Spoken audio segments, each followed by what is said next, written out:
नमो नमः विद्यार्थियों। आज मैं आपके लिए लेकर आई हूँ संस्कृत उपसर्गों पर आधारित महत्वपूर्ण प्रश्न, जो कि आपके लिए विभिन्न प्रतियोगी परीक्षाओं की दृष्टि से उपयोगी रहेंगे। तो आइए देखते हैं कौन से हैं महत्वपूर्ण प्रश्न।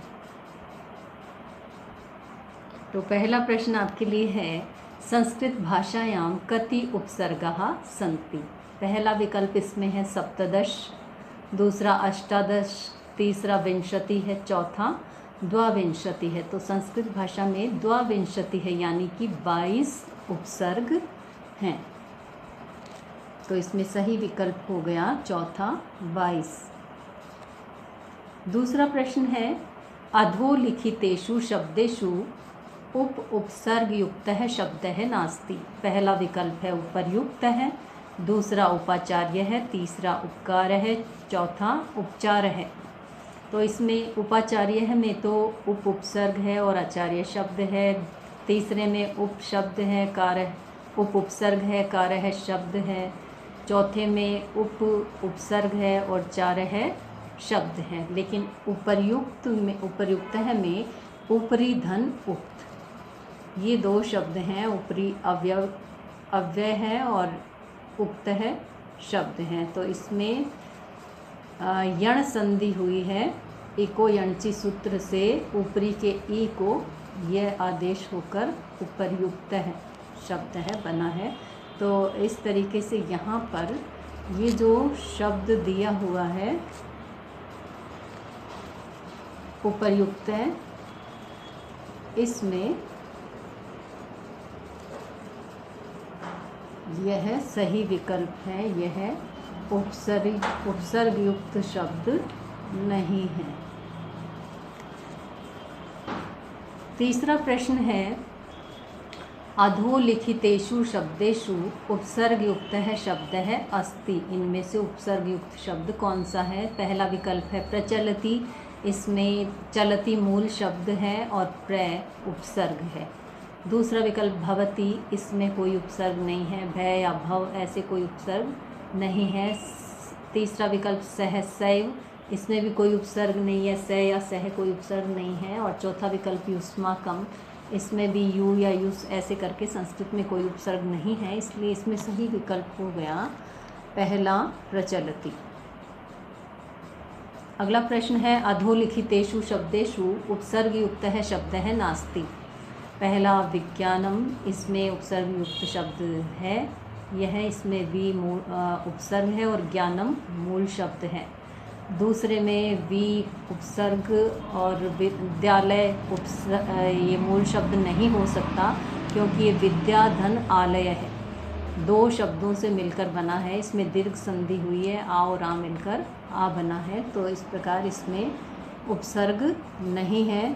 तीसरा जो विकल्प है उसमें विजय, तो जय है, इसमें मूल शब्द है और वी उपसर्ग है। विवाद है में वाद है मूल शब्द है और वी उपसर्ग है। तो ये तीनों पहला, तीसरा और चौथा उपसर्ग युक्त शब्द हैं और विद्यालय उपसर्ग युक्त शब्द नहीं है, तो इसमें सही विकल्प दूसरा हो गया। पांचवा प्रश्न है, अधोलिखितेषु शब्देषु उपसर्ग युक्त है शब्द है नास्ति। नीचे लिखे हुए शब्दों में से उपसर्ग युक्त शब्द नहीं है। पहला इसमें आगच्छति, आगच्छति में गच्छति मूल शब्द और आ उपसर्ग है। अनुभवति में अनुपसर्ग है और भवति मूल शब्द है। प्रतिवसति में वसति मूल शब्द है और प्रति उपसर्ग है। लेकिन देवेंद्र में कोई उपसर्ग नहीं है, द या दे ऐसे करके कोई उपसर्ग नहीं है संस्कृत में, इसलिए सही विकल्प चौथा हो गया देवेंद्र है। अगला प्रश्न है, छठा प्रश्न, अधोलिखितेषु शब्देषु उपसर्ग युक्त है शब्द है नास्ति। इनमें से उपसर्ग युक्त शब्द नहीं है। तो पहला विकल्प इसमें है प्रहार है, तो इसमें हार है मूल शब्द है और प्र इसमें उपसर्ग है। उपदेश है में देश है मूल शब्द और उपसर्ग है। संहार में सम उपसर्ग और हार है मूल शब्द है। अस्माकम में कोई उपसर्ग नहीं है, अयास करके ऐसे कोई उपसर्ग संस्कृत में नहीं है, इसलिए सही विकल्प इसमें हो गया अस्माकम। सातवां प्रश्न है, उपन्यासः शब्दे उपसर्ग है अस्ति। उपन्यास शब्द में उपसर्ग है, तो पहला विकल्प इसमें है उप, दूसरा उ, तीसरा उप, चौथा उपन। तो इसमें तीसरा विकल्प सही है उप, क्योंकि इसमें पूरा पै आया है, आधा पै नहीं है। जैसे न्यास है इसमें मूल शब्द है और उप इसमें उपसर्ग है, तो सही विकल्प तीसरा इसमें हो गया उप। 8वां प्रश्न है निर्मलम शब्दे उपसर्ग है अस्ति। निर्मल शब्द में उपसर्ग है, विकल्प है निर, नि, निम और निरम। तो इसमें सही विकल्प पहला है निर, क्योंकि नी कोई उपसर्ग नहीं है, निम भी कोई उपसर्ग नहीं है और निरम भी कोई उपसर्ग नहीं है, तो इसलिए इसमें सही विकल्प निर है पहला। अगला प्रश्न 9वां प्रश्न है अनुकूल है शब्दे कह उपसर्ग है अस्ति। इसमें पहला विकल्प है अन, दूसरा ए, तीसरा अनु और चौथा कूल है। तो इसमें स्पष्ट रूप से दिखाई दे रहा है अनुकूल है शब्द में कि इसमें कूल है मूल शब्द है और अनु इसमें उपसर्ग है, तो सही विकल्प हो गया तीसरा अनु। 10वां प्रश्न है अधोलिखितेषु कह उपसर्ग है नास्ति। नीचे लिखे हुओं में से उपसर्ग कौन सा नहीं है? पहला विकल्प है उद, दूसरा नी, तीसरा प्रति और चौथा उर। तो कौन सा उपसर्ग नहीं है? उद उपसर्ग है, नी भी उपसर्ग है, प्रति भी उपसर्ग है, लेकिन उर उपसर्ग संस्कृत में नहीं है, तो इसलिए सही विकल्प हो गया चौथा उर।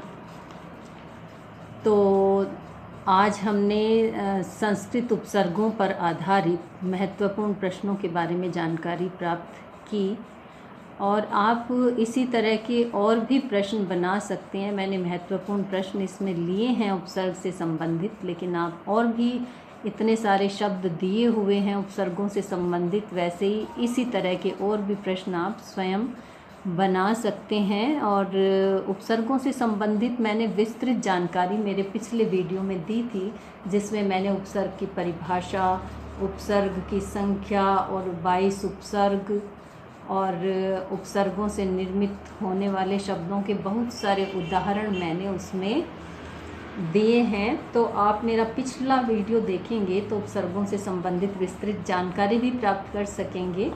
और इस वीडियो में आपके लिए महत्वपूर्ण प्रश्न हैं जो कि आपके लिए परीक्षा की दृष्टि से उपयोगी सिद्ध होंगे। धन्यवाद।